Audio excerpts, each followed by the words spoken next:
Hello student, myself Anil Sadhwani. Welcome to my YouTube channel Anil Sadhwani Udaipur.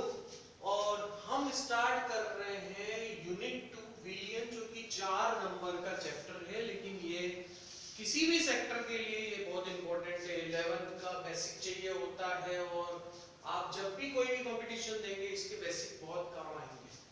तो सबसे पहले कि विलियन क्या होता है उसके बारे में बात कर लेते हैं कि विलेय व विलायक का समांगी मिश्रण। कौन सा मिश्रण? समांगी मिश्रण। तो विलेय और विलायक के समांगी मिश्रण को हम क्या कहते हैं? विलियन कहते हैं। समांगी का मतलब इक्वल डिस्ट्रीब्यूट हो जाए। जैसे आप एग्जांपल ले लीजिए कि समांगी का मतलब क्या है? आपने पानी लिया, वाटर लिया, उसमें सॉल्ट को डिसोल्व किया, नमक को डिसोल्व किया, इसमें विलेय किया। जब अपन नमक को विलेय कर रहे हैं तो पूरा इक्वल डिस्ट्रीब्यूट हो जाता है, पूरा इक्वल डिस्ट्रीब्यूट हो जाता है, एक तरह से हो जाता है, इसको हम समांगी कहते हैं। जबकि आप पानी के अंदर अगर SiO2 रेत डाल रहे हैं तो ये इक्वल डिस्ट्रीब्यूट नहीं होता है, तो ये क्या होता है? विषमांगी। तो विलेय और विलायक के समांगी मिश्रण को विलियन कहते हैं। तो चलिए, ये बात तो अपने सबको पता होती है, मुझे बताइए कि विलेय क्या होता है। तो विलेय जो होता है, जो कम मात्रा में मिलता है, जो कम मात्रा में मिलता है वो विलेय होता है, और जो ज्यादा मात्रा में मिलता है उसको हम क्या कहते हैं? विलायक कहते हैं। ठीक है, जो अधिक मात्रा में मिलता है उसको हम क्या कहते हैं? विलायक कहते हैं। जैसे हम डिस्कस कर रहे थे अभी कि आपने जब नमक लिया था तो नमक थोड़ा सा था, तो नमक क्या हो गया? नमक थोड़ा सा था, NaCl, वो हो गया विलेय। और पानी क्या था? उसमें ज्यादा था, वो क्या हो गया? आपका विलायक हो गया। तो जो ज्यादा होता है वो विलायक होता है, जो कम होता है वो क्या होता है? विलेय होता है। विलेय और विलायक के समांगी मिश्रण को विलियन कहते हैं। अगर लिक्विड है तो भी उसके कॉन्सेप्ट में जो कम होगा वो विलेय होगा, वो ज्यादा होगा वो विलायक होगा। इस तरह से हम अगर गैस, लिक्विड, सॉलिड की बात करें तो 3 तरह के विलियन बनते हैं। एक गैस से रिलेटेड गैसीय विलियन बनते हैं, गैसीय विलियन बनेंगे। दूसरा द्रव है तो द्रवीय विलियन बनेंगे। और तीसरा ठोस है तो ठोस विलियन बनेंगे। तो विलियन मुख्य रूप से 3 प्रकार के होते हैं: गैसीय विलियन, द्रवीय विलियन और ठोस विलियन। इसमें आपको कैसे डिसाइड करेंगे कि कौन सा विलियन गैस है, लिक्विड है या ठोस है? उसमें आप विलायक को देखेंगे, और विलायक जिसमें गैस होगा तो वो गैसीय विलियन होगा। विलायक जिसमें लिक्विड होगा तो वो द्रवीय विलियन होगा। और विलायक जिसमें सॉलिड होगा वो क्या होगा? ठोस विलियन होगा। जैसे मैं एक एक एग्जांपल इसका समझा देता हूं। मैं आपका टाइम बिल्कुल खराब करने के मूड में नहीं हूं। जो कि आप बेसिक बुक से पढ़ सकते हो उनको वहीं से पढ़िए। आप जस्ट कॉन्सेप्ट को समझ लीजिए। इसकी एक टेबल बनी हुई है, वो बुक से देख लीजिएगा। जैसे गैसीय विलियन है जिसमें गैस ज्यादा है, हम बात कर रहे हैं स्मोक की, ठीक है, जिस धुएं की। धुएं के अंदर बात करें तो धुएं के अंदर सॉलिड पार्टिकल होते हैं और गैस होती है। पर आपको पता है धुएं में क्या ज्यादा है? गैस ज्यादा है। क्योंकि वो गैस ज्यादा है इसलिए क्या हो गया? गैसीय विलियन हो गया। एक होता है, जैसे मान लो N2 और O2 का विलियन पूछ ले कैसे, तो ये भी गैस है, ये भी गैस है, तो नेचुरल है, इसमें तो ज्यादा सोचने की जरूरत नहीं है। ये कैसा विलियन हो जाएगा? गैसीय विलियन हो जाएगा। इस तरह से आप आराम से गैसीय विलियन को डिसाइड कर सकते हैं कि ज्यादा कौन सा है। उसके बेस पर हम डिसाइड कर सकते हैं कि वो गैसीय विलियन होगा या नहीं होगा। जैसे मान लो कि नमक को पानी में डाला तो वाटर अमाउंट ज्यादा है, क्योंकि लिक्विड ज्यादा है, इसलिए कौन सा विलियन हो गया? गैसीय विलियन हो गया।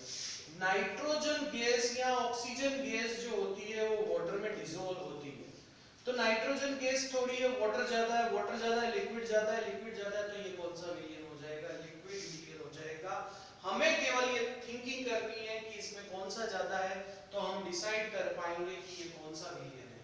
अब आते हैं हम सॉलिड विलियन के अंदर। सॉलिड विलियन है ठोस। जैसे मैं लेता हूं मिश्र धातु।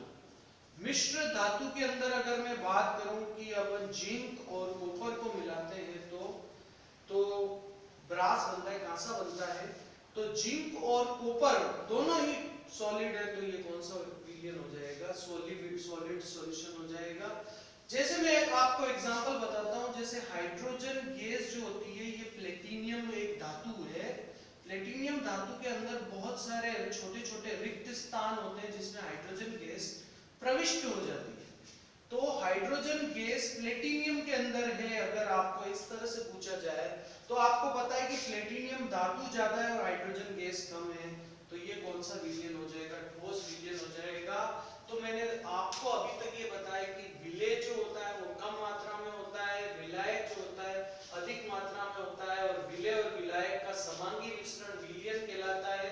और गैसीय विलयन, द्रवीय विलयन और ठोस विलयन के लिए आपको कहीं भी डिसाइड करना पड़ेगा ये कौन सा विलयन है। तो आप विलायक को, जैसे अगर गैस अगर विलायक है तो गैसीय विलयन गैस, अगर विलायक अगर लिक्विड है तो लिक्विड वाला विलयन लिक्विड द्रवीय विलयन, और ठोस विलायक है तो वो ठोस विलयन कहलाएगा। जैसे धुएं में आपने डिसाइड किया था कि गैस ज्यादा होता है। इसी तरह से मैं एक एग्जांपल और भी दे देता हूं, कोहरा। कोहरे की अगर अपन बात करें तो कोहरे के अंदर क्या ज्यादा है? आप जानते हैं गैस ज्यादा है और लिक्विड कम होता है। तो गैस ज्यादा है इसलिए ये कौन सा विलयन हो गया? गैसीय विलयन हो गया। इनके बाद हम अपन अब इससे रिलेटेड, इस चैप्टर में रिलेटेड सबसे इंपॉर्टेंट बात करेंगे सांद्रता की इकाई के बारे में। तो सांद्रता की इकाई दो तरह की होती है। पहला होता है ठोस द्रव्यमान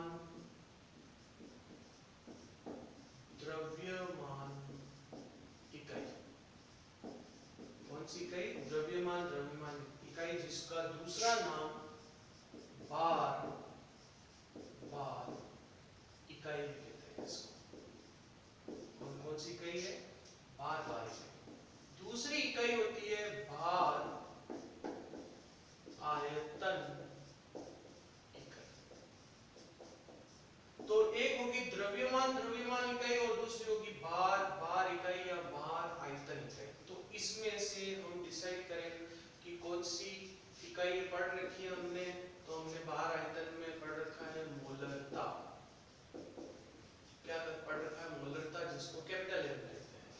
दूसरा हमने पढ़ रखा है नॉर्मलता, जिसको कैपिटल एन कहते हैं। ठीक है, तो ये भार आयतन इकाई है, जिसमें भी आयतन होता है। तो तापमान में जब परिवर्तन होता है, अगर मान लो तापमान बढ़ता है तो आयतन क्या होता है? बढ़ता है। और आयतन बढ़ता है तो मोलरता और नॉर्मलता दोनों में कमी आती है, यानी कि इस पर ताप का प्रभाव क्या होता है? पड़ता है। तो अगर पूछे मोलरता पर ताप का प्रभाव पड़ता है, तो हाँ लिखोगे कि ताप का प्रभाव पड़ता है। कैसे एक्सप्लेन करोगे? कि ताप में वृद्धि के साथ आयतन में वृद्धि होती है, जिससे मोलरता में कमी आती है। तो हम कह सकते हैं कि जो टेम्परेचर है या जो ताप है वो मोलरता के और नॉर्मलता के व्युत्क्रमानुपाती होता है। तो मोलरता और तो नॉर्मलता के व्युत्क्रमानुपाती होता है। लेकिन द्रव्यमान में आयतन का कोई लेना नहीं होता, इसलिए इन पर ताप का प्रभाव नहीं पड़ता है। पर होती कौन सी इकाई है? जैसे द्रव्यमान या बार इकाई में पहली है मोलरता, जिसको स्मॉल m से डिनोट करते हो। सेकंड होती है मोल अंश, जिसको हम x से डिनोट करते हैं। तीसरी होती है मोल द्रव्यमान प्रतिशत, चौथा होता है ppm। ppm को कहते हैं पार्ट पर मिलियन।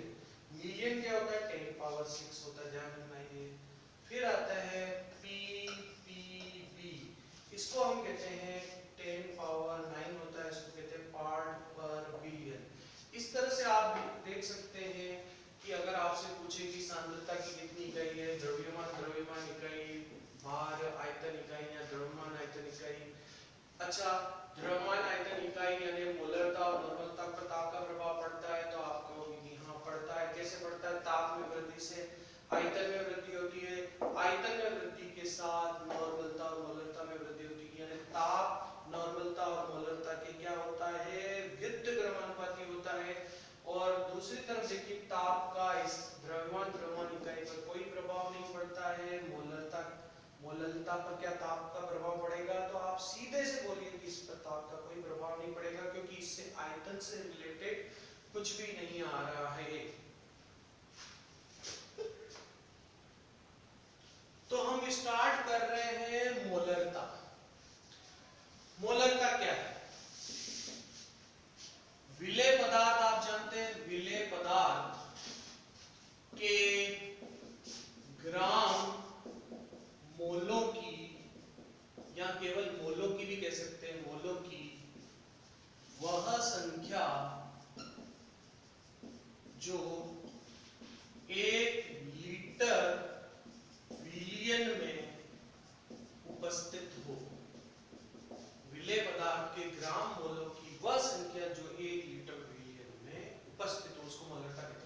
तो मोलरता निकालने से पहले हमें मोल पता होना चाहिए। ये छोटी सी बात हमेशा याद रखना। अगर आपसे पूछा जाए कि मोल कैसे निकालोगे, मोल को सिंबलाइज कैसे करते हैं, पहली बात तो मोल को सिंबलाइज करते हैं स्मॉल एम से। मोल कैसे निकालोगे? मात्रा में अणुभार का भाग देकर। किसमें? मात्रा में अणुभार का जब भाग देंगे तो मोलरता प्राप्त होगी। तो मोलरता प्राप्त करने में के लिए मात्रा में क्या करते हैं? अणुभार का भाग देते हैं। तो मोलरता का फॉर्मूला अगर निकालें तो मोलों की संख्या, विलेय के मोलों की संख्या अपॉन आयतन। या तो मोल निकालकर आयतन का भाग दे दे लीटर में, या मोल रख दे यहाँ पे, तो क्या बनेगा? मात्रा अपॉन अणुभार इनटू 1 अपॉन आयतन। ये जो कैलकुलेशन चल रही है वो लीटर के लिए चल रही है। अगर मैं इसको नेक्स्ट ले रहा हूं, मात्रा अपॉन अणुभार इनटू 1000 अपॉन आयतन, ये जो कैलकुलेशन चलेगी 1000 रुपए करने पर के बाद ये ml में चलेगी, तो ध्यान रखिएगा। और दूसरी बात, इसकी यूनिट क्या होती है? मोल प्रति लीटर। ताप का प्रभाव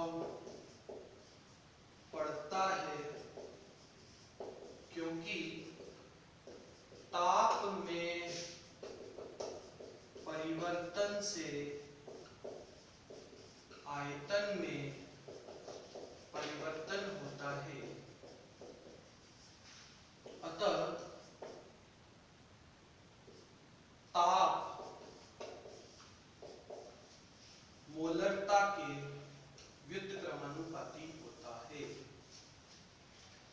विलेय पदार्थ के मोलों की या ग्राम मोलों की वह संख्या जो 1 लीटर विलियन में उपस्थित होती है। मात्रा में अणुभार का भाग देते हैं, मोलों की संख्या के लिए आयतन का भाग देते हैं। मात्रा अपॉन अणुभार 1 अपॉन आयतन, मात्रा अपॉन अणुभार 1000 अपॉन आयतन। आयतन किसमें लिया हमने? ml में लिया। अब आपको ध्यान देने की बात है कि मोलरता निकालने के लिए एक फॉर्मूला और यूज कर सकते हैं। मोलरता is equal to percentage into घनत्व इनटू 10 डिवाइडेड बाय अणुभार।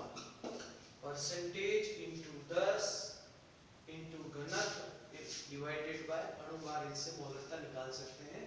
मैं एक छोटा सा न्यूमेरिकल इस पे कर देता हूं, जिससे आपको, और इस फॉर्मूले से भी अप्लाई करके बता देता हूं, जिससे आपको बातें और अच्छे से समझ में आ जाएंगी। जैसे कि 9.8% H2SO4 का घनत्व दे रखा है आपको 1.2 ग्राम पर लीटर। ठीक है, ये विलियन का घनत्व है। आप मोलरता ज्ञात करो। हमें क्या ज्ञात करना है? मोलरता ज्ञात करनी। 9.8% H2SO4 का घनत्व 1.2 ग्राम पर लीटर है, उसके लिए हमें किसकी गणना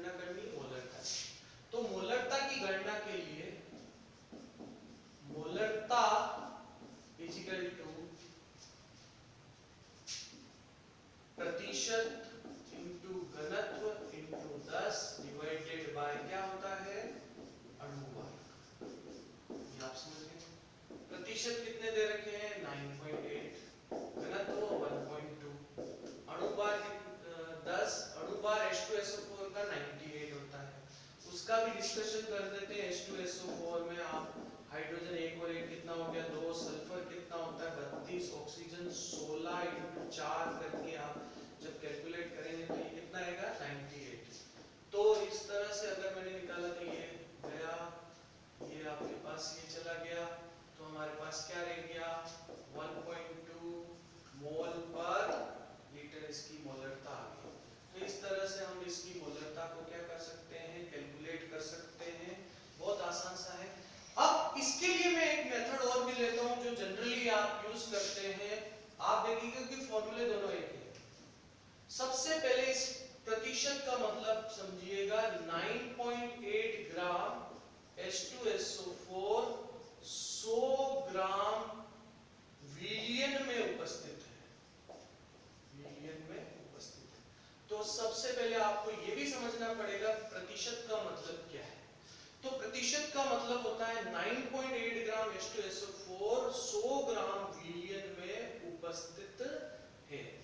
तो मोलरता के लिए एक फॉर्मूला और भी है, मात्रा अपॉन अणुभार 1000 अपॉन क्या होगा बताओ आयतन।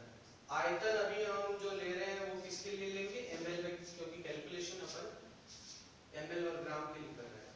मात्रा, ये जो मात्रा है विलय की, विलय की मात्रा ये 9.8 तो ये हमें पता है 9.8 पता है। चलो अणुभार, अणुभार H2SO4 का अणुभार हमने निकाल रखा है 98 निकाल रखा है 1000। हमें केवल यहाँ पे क्या चाहिए आयतन की आवश्यकता है। आयतन निकालने के लिए द्रव्यमान में घनत्व का भाग दोगे, ये पता होगा D = m अपॉन v, तो v = m by क्या हो जाएगा d हो जाएगा। ये जो फॉर्मूला है वो विलियन के लिए, ये विलियन का आयतन, ये विलियन का द्रव्यमान। तो आप बताओ विलियन का द्रव्यमान कितना है 100 ग्राम, विलय का नहीं, ये किसका है विलियन का। तो विलियन का द्रव्यमान कितना है 100 ग्राम, घनत्व कितना है ये घनत्व दे रखा है। तो अगर मैं कैलकुलेट करूं तो आयतन मेरे पास क्या आएगा 100 डिवाइडेड बाय 1.2।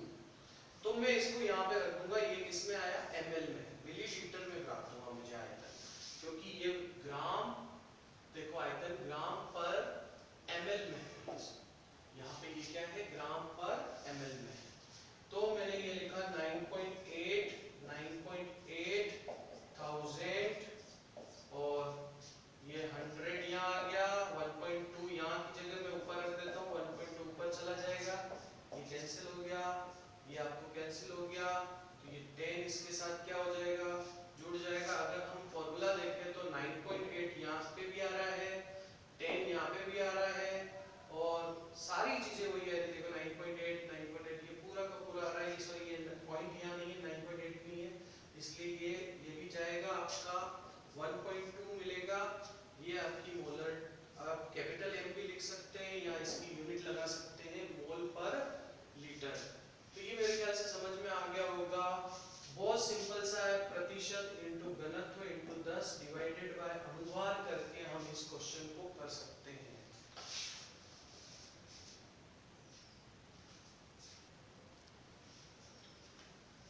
नेक्स्ट हमारा जो टॉपिक स्टार्ट होगा वो स्टार्ट होगा नॉर्मलता। पर मैं नॉर्मलता पढ़ाऊं उससे पहले तुल्यांकी भार की गणना करनी पड़ेगी, क्योंकि तुल्यांकी भार का डेफिनेशन तुमने 11th में पढ़ रखी है, लेकिन तुल्यांकी भार की गणना कैसे करते हैं ये आपको आना चाहिए। तो जैसे तुल्यांकी भार निकालने के लिए जो द्रव्यमान आता है उसमें संयोजकता गुणांक का भाग दे देते हैं। किसका भाग ले देते हैं संयोजकता गुणांक का भाग दे देते हैं। तो याद करने के लिए संयोजकता गुणांक का भाग दे देते हैं। तो संयोजकता गुणांक कैसे निकाल रहे हैं, जैसे अम्ल के लिए मैं एक बहुत सिंपल से वे में बता दूंगा। जैसे अम्ल है HCl, H2SO4, H3PO4, H+ की संख्या के आधार पर निकाला जा सकता है। तो इसकी संयोजकता गुणांक कितना हुआ? H1 के तो 1 हुआ, इसका संयोजकता गुणांक कितना हुआ? 2, इसका संयोजकता गुणांक कितना हो गया? 3। अगर मैं क्षार की बात करता हूं, जैसे NaOH, MgOH whole twice, AlOH whole 3, तो इसका संयोजकता गुणांक कितना हो जाएगा? 1, इसका कितना हो जाएगा? 2, और इसका संयोजकता गुणांक कितना हो जाएगा? 3। जैसे अगर मैं एसिटिक एसिड का संयोजकता गुणांक निकालना चाह रहा हूं, तो ये H+ निकलता है, ये H नहीं निकलता, तो इसका संयोजकता गुणांक कितना हुआ? 1। अब आप ऑक्जेलिक एसिड का संयोजकता गुणांक निकालना चाह रहे हैं, तो आप बता सकते हैं कि ये 2H देगा, तो इसका संयोजकता गुणांक कितना हो गया? 2। तो अम्ल में संयोजकता गुणांक 1, इसका संयोजकता गुणांक 2 है, इसका संयोजकता गुणांक 3 है। इसमें NaOH OH है, तो इसका संयोजकता गुणांक 1 हो गया, इसमें 2 OH है, तो इसका संयोजकता गुणांक 2 हो गया, OH 3 है, तो इसका संयोजकता गुणांक 3 हो गया, इसमें H1 है, तो इसका संयोजकता गुणांक 1 हो गया, इसमें H कितने नजर आ रहे हैं? 2 है, तो इसका संयोजकता गुणांक 2 हो गया। लेकिन इसके अंदर कुछ अपवाद है। जैसे देखिए H3PO4 का संयोजकता गुणांक अगर बात करें तो 3 है, लेकिन H3PO3 का संयोजकता गुणांक 2 है, H3PO2 का संयोजकता गुणांक 1 है। कई लोग कई बुक्स में आप इसको N गुणांक के नाम से भी पढ़ेंगे, तो आप कंफ्यूज मत होइएगा। N गुणांक या संयोजकता गुणांक बात एक ही होती है। जैसे इसके फास्फोरस की संयोजकता, अधिकतम संयोजकता कितनी है? 5। तो फास्फोरस की अधिकतम संयोजकता कितनी है? 5। तो 5 की संयोजकता के बेस पे मैं इसका स्ट्रक्चर बना रहा हूं। जैसे P 1 2 3 4 5, ये O हो गया, ये देखिए कि ये OH हो जाएगा, ये OH हो जाएगा, ये OH हो गया। देखो H जितने हैं उतने OH के अकॉर्डिंग OH OH OH और एक O यहाँ पे। तो अब ये H कितने देता है? 3 है, तो इसका संयोजकता गुणांक 3 हो गया। अब मैं इसकी बात कर रहा हूँ फास्फोरस 1 2 3 4 5, वैलेंसी चेंज नहीं होगी, फास्फोरस की वैलेंसी एक्सपांड नहीं होगी, मैक्सिमम वैलेंसी 5 रहेगी।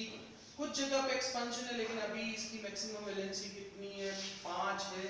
अब इसकी अगर मैं वैलेंसी बनाऊं तो ये ऑक्सीजन यहाँ पे OH आएगा, यहाँ पे OH आएगा, यहाँ पे H बनेगा। तो H कितने हैं अपने पास? 2 है, तो इसका संयोजकता गुणांक कितना हो गया? 2 हो गया। तो उसके बाद हम जैसे ये ले रहे हैं, इसमें आप देखेंगे कि ये OH है, ये H है, ये H है, तो आपको पता पड़ गया इसमें H कितने हैं? 1 है, तो इसका संयोजकता गुणांक 1 हो गया। पर बेसिक बात आपको ध्यान रखनी पड़ेगी। और एक चीज और भी बता देता हूं, जैसे ये है बोरिक एसिड। बोरिक एसिड जो होता है इसको एक्चुअली हम BeOH3 लिखते हैं। ये लुईस अम्ल होता है। लुईस अम्ल इस तरह का अम्ल है कि ये खुद H+ नहीं देता है, ये वाटर के से रिएक्शन करके एक H+ देता है। कितना? एक H+ देता है, एक खुद नहीं दे रहा है। लुईस एसिड है। बोरिक एसिड कैसा एसिड है? लुईस एसिड है, बड़ा स्मार्ट है, खुद का H नहीं दे रहा है, वाटर से रिएक्शन करके वाटर का OH तो खुद दे रहा है, प्रोटॉन को रिलीज कर रहा है, तो ये बनेगा BeOH4। अभी आप रिएक्शन को मत समझिए, अभी आप केवल मेजर चीज है कि इसका एक प्रोटॉन दे रहा है, तो इसका संयोजकता गुणांक कितना हो गया? 1 हो गया है। इसके बाद आप तुल्यांक की बार निकाल सकते हैं। तो अब हम नेक्स्ट पेज पे तुल्यांक की बार निकाल रहे हैं। जैसे देखिए कि HCl का तुल्यांक की बार निकालना है अणुभार अपॉन संयोजकता करके। शायद मैंने पिछले बार थोड़ा सा पहले द्रव्यमान लिख लिया था, उसको करेक्ट कर देना। यहाँ पे अणुभार होना चाहिए, अणुभार अपॉन संयोजकता गुणांक। जैसे HCl का अणुभार निकालें, H आपको पता है हाइड्रोजन 1 के, क्लोरीन 35.5 होता है, तो कितना हो गया? 36.5। संयोजकता गुणांक आप देखिए कि H में H ये कितने प्लस देगा? 1 देगा, तो 1 से कर देंगे तो ये इसका संयोजकता गुणांक हो गया। ये इसका तुल्यांक की बार है। अब H2SO4 का तुल्यंकी बार निकालना है, तो इसका अणुभार हमने थोड़ी देर पहले देखा था 98 है और H कितने है 2 है, तो 2 से डिवाइड करोगे 49, इसका क्या आ जाएगा तुल्यंकी बार आ जाएगा। संयोजकता गुणांक का एक बहुत ज्यादा यूज भी होता है, नॉर्मलता इज इक्वल टू मोलरता इनटू संयोजकता गुणांक। अगर आपके पास मोलरता निकली हुई है और नॉर्मलता निकालनी है तो संयोजकता गुणांक से इंटू करके निकाल सकते हैं। अब हमारा टॉपिक स्टार्ट हो सकता है नॉर्मलता। तो नॉर्मलता के लिए हमने तैयारी कर ली है कि संयोजकता गुणांक क्या होता है, नॉर्मलता क्या होती है, विलेय पदार्थ के ग्राम तुल्यांकों की वह संख्या जो 1 लीटर विलियन में उपस्थित हो। जैसे देखिए, तो नॉर्मलता इज इक्वल टू ग्राम तुल्यांक डिवाइडेड बाय ग्राम तुल्यांक डिवाइडेड बाय आयतन। आयतन किसका है, ये विलियन का है पहली बात, और किसमें ले रखा है, लीटर में ले रखा है दूसरी बात। और ग्राम तुल्यांक कैसे निकालेंगे, जो मात्रा है उसमें अणु बार का हम क्या दे देंगे, भाग, तुल्यांकी बार का हम दे देंगे भाग दे देंगे, और 1 अपॉन आयतन। ठीक है, अभी ये जो फॉर्मूला चल रहा है किसके लिए है, लीटर के लिए। तो नॉर्मलता इज इक्वल टू मात्रा अपॉन तुल्यांकी बार 1000 अपॉन क्या रहेगा, ये आयतन। अभी जो आयतन रहेगा वो किसमें रह जाएगा, ml में। तो विलेय पदार्थ के ग्राम तुल्यांक की वह संख्या जो 1 लीटर विलियन में उपस्थित है। अब नॉर्मलता के बारे में आपको पता पड़ गया। सबसे इंपॉर्टेंट बात है, नॉर्मलता इज इक्वल टू मोलरता इनटू संयोजकता गुणांक।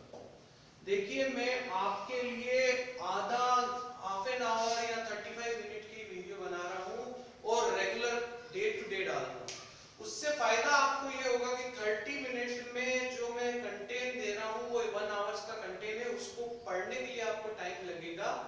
इसलिए आप क्या करिए कि साथ के साथ में नोट्स बना लीजिए, सबसे इंपॉर्टेंट रहेगा। और इसको लाइक कीजिए, शेयर कीजिए, सब्सक्राइब कीजिए। और सब्सक्राइब और दूसरे शेयर सबसे इंपॉर्टेंट है। अगर आप अपने दोस्तों को शेयर करेंगे तो आप दूसरे स्टूडेंट भी इन चीजों का फायदा उठा पाएंगे, क्योंकि अब अपन जो वर्क कर रहे हैं लॉकडाउन